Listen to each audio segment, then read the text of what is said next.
Hello, everyone. Welcome back to one more episode of What Next.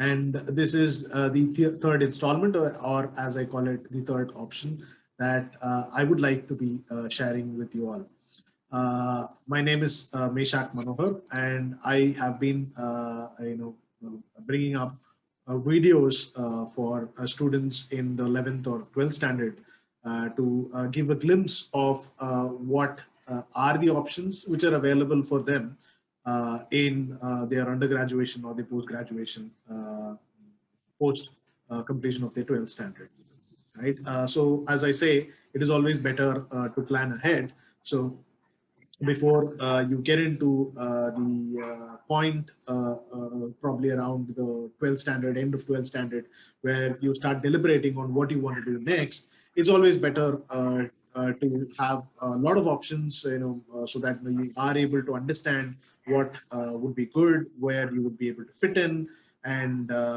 what are the hot streams which will help you get into a job quickly. In this third video, I intend to help you understand about a very niche topic, course, as you may call it, which is in the field of photonics, right?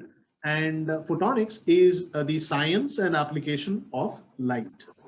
So photons are a bundle of energy. I remember during my school days when initially in our physics class, we were starting to learn about photons, and it was the same time when we started seeing advertisement about a cycle which was named after the photons.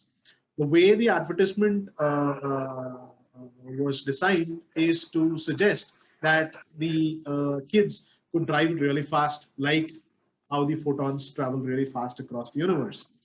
Uh, and there are various applications of photonics in varied fields, starting with your defense, which is your weapons. There are laser guided missiles which are developed to help in precisely targeting and annihilating the enemies. You might have read a lot about it recently when the Israeli and Palestinian conflict was going on, and laser beams are used as cutting tools. And the most important field which is really growing today, and where the photonics engineer requirements are really high, is in the data transfer, right? For students in the 11th and 12th standards, to give you a glimpse of how it was when I was a child. During my engineering college, I still remember internet was not available at most of our houses, so it was only available in colleges. And even if you have to go to a browsing center, the available speeds used to be in the range of 56 kbps, right? And if somebody has to have a or somebody has to get an internet connection at home, it used to be through a telephonic line using a dialer, and the speeds were very abysmal. Then towards the second or third year of my engineering is when broadband got introduced, and a lot of things called lease line came into picture. In fact, our college had taken up a 2 Mbps lease line, which at that time cost at a bomb for the college. Plus, the 2 Mbps speed was something which was unheard of for many of us. But people in today's scenario who are just opening up to internet usage, you are able to do it on your mobile phones, remotely and from any place. And the speeds are really, really good, that you can stream a high quality movie without buffering. While buffering used to be something which was there even to download a picture in those days, which I'm talking about. So in this aspect, the reason I wanted to bring this about is to tell you how the shift is happening and how quickly the shift is happening, right? So broadband came in when speed started picking up. This is when I started working. When I got employed first after my post graduation, broadband was really the thing in large cities and towns. And to be frank, even 5 years ago, a broadband connectivity in smaller villages is pretty bad. So after broadband, people wanted much better speeds because the programs were becoming heavier, videos were becoming heavier. People wanted high definition videos to be streamed. Then came in the optic fiber because people realized that instead of transmitting data through the broadband copper cables, it was much faster and with lower packet loss using what is called the optic fiber, where light plays the vital role. So that is one application for you. And then you have biophotonics, where you have varied medical applications, scans, or to be easier for most of you to understand, is the X-rays, right? So X-rays are non-invasive detection methodologies, wherein a light flashes and then your bones are thrown out for the doctor to see and diagnose what is wrong or what is not. So biophotonics is also a field which initially started with X-rays, moved on to scans, and there are various other imaging techniques which are coming up. And there are a lot of diseases, which were previously undetected, are now easily detectable using non-invasive methods, using light. So these are, some of the applications that you can look at. And now getting to the course that has to be done to master photonics. In India, International School of Photonics in Cochin, under the Cochin University of Science and Technology, has been one of the oldest colleges offering an MSc and an MTech in photonics. The MSc in the International School of Photonics QSAT is the only course available in India which can be directly opted after your completion of 12th standard. And it's a 5-year integrated course. So you will join, and by the end of the course, you would have completed 5 years and be coming out with an MSc degree. They also offer an MTech. Similarly, IIT Madras, IIT Roorkee, Manipal offer MTechs in photonics. And for these courses, the basic requirement would be for you to complete a BTech. So the reason you might be asking is, so if it's only for masters, so why do I have to look at it now, right? So if you have to get into photonics, you need to decide now, because a civil engineer going back to MTech in photonics will be a really tough ask, because the basics requirements might not be there, the basic knowledge might not be there. So if you need to plan that, yes, I want to get into photonics stream in my master's, then your decision in your UG, the kind of topic or the course that you pick up for your undergraduation is very important, right? An electronics, in BTech or a BE in electronics would be a good place to start with. Manipal University, Periyar EVR College in Trichy, Rajarshri Shahu Mahavidyalaya in Latur are some of the other colleges where MSc in photonics is available, while Periyar EVR College concentrates on biophotonics as well, which has a lot of applications in the medical field, as I said earlier. Manipal University and Rajshri Shahu Mahavidyalaya in Latur, they do provide MSc in photonics. And for all these three colleges, the basic requirement would be a BSc in physics, right? So why physics? Because a BSc in chemistry would not have learned enough about photons and the basics for him or her to take it up quickly, pick it up quickly in an MSc course. So physics would be a requirement. And as I said, since this is more, even if it's an MSc, it is more inclined towards a technical knowledge. I would say that somebody with an inclination or liking for physics in your 10th standard should opt, for a science stream in your 11th and 12th, and try and see if you could get into the MSc integrated course, or if not, then do an undergraduation, which is relevant, which will also help you get into one of the PG courses, right? Now that we've learned what are the courses, what are the colleges, I would like to take you to give you a glimpse of where the jobs are, what are the industries which employs photonics engineers or technicians.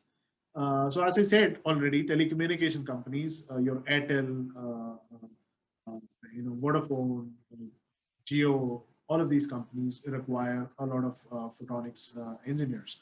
Automobile manufacturers also require photonics engineers. Universities and laboratories where a lot of research happens around photonics, plus where uh, the education or teaching has to be done for photonics courses. Communications network, it's linked with the telecommunication companies. However, today you have communications network as separate entities because these are investment heavy industries where the profitability might take a little longer, while the networks are required. They are infrastructural costs. And for any country to progress in today's world, communications network have become very important. Not this does not just include your terrestrial communication lines, which is the cables running, or your towers, mobile towers, and all that. This will also include your upcoming technological advances which are happening in the satellite communications, right? And yeah, and medical instruments industry has always required photonics engineers and technicians because they do manufacture a lot of imaging, non-invasive products to help doctors do better diagnosis, like your X-rays, your scan machines, and all that. And there are a lot of advances which are happening. A lot of diseases which previously had gone undetected till a very late stage are now easily being detected using advances in photonics in that particular industry. And the defense departments require a lot of photonics engineers because they use a lot of laser guided missiles these days and a lot of other weaponry which uses lasers. So one would be that somebody would have to do the maintenance, somebody would have to do the repair, somebody. So that is one part of the defense department requirements of photonics engineers. The other side would also be in the research department, where a lot of research keeps happening in improving the current weapon systems. Optic fibers, electronic companies, entertainment industry, where a lot of light is used. You need photonics engineers, and meteorological departments also hire photonics engineers and technicians. So this is where broadly most of the jobs are going to be after your completion of your master's in photonics. Next up, let's look at the kind of course fees. This is going to be important for the parents who might be watching. So the 5-year integrated course, the MSc, could cost anywhere between 2.5 lakhs to 4.5 lakhs for completion, while the MSc post-graduation costs somewhere around 2 lakhs to 2 for a 2-year course. The BTechs, the MTechs typically go about 3 lakhs for the 2-year course, and this is only the tuition and the admission fees, right? This does not include the various other incidental costs that would come up, like your since you might be traveling and staying in a different city for studying, your hostel fees and other incidental fees are not included in this estimate. Now let's look at the earnings potential that the post the degree in photonics, right? So this is a very good resource called salaryexpert.com, which I had come up, trying to understand the salary potential for the various courses. And they have a lot of well-researched, well-documented, salary data, which will help anybody to understand what is the kind of salaries which are available after completion of a particular course. You're a photonics engineer, this according to salaryexpert.com, at the entry level could get anywhere between 7.3 lakhs or above. But when I did some more in-depth research, so the starting point is anywhere between 5 to 7.5 lakhs, depending on the company you opt for, depending on the level of expertise that you have in terms of understanding in-depth knowledge and application ability and all that. Plus, on an average, say 5 years down the line, you might be able to earn somewhere around 10.25 lakhs on an average. And a very senior resource can easily earn beyond 12 to 13 lakhs in the current scenario. When you mean by senior resource, doesn't mean that you need to be 28 plus years of experience. This could happen in 5 to 7 year experience bracket or a little beyond that, depending on, again, your abilities and the companies or the locations that you've opted for.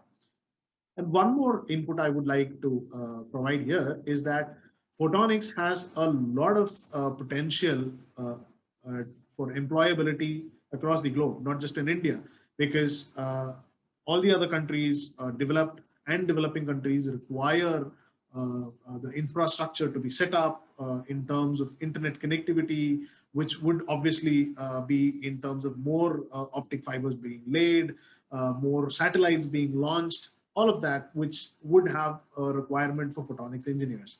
So photonics is picking up, and it's going to be going leaps and bounds in the years ahead. So this could be a good option. And as I said, with respect to any course, you need to be clear on what you want, what are your capabilities, what are your interests, right? So if somebody wants to opt for photonics, you should be good in physics and you should like physics and a bit of maths, because maths is going to be prevalent in any science streams or any finance streams as well. So basic maths would be required. And if you're somebody who does not like physics, does not like math, I would advise you not to pursue a photonics course, not to be thinking about this as an option for you. However, if physics and maths interests you, this could be a very good option in the long run. Thank you. And I will come back with one more episode of What Next pretty quickly this time. Goodbye. Please do click on the subscribe button at the bottom of this video so that whenever I upload new videos, you will get intimated and it'll be easier for you to access it quickly. Thank you.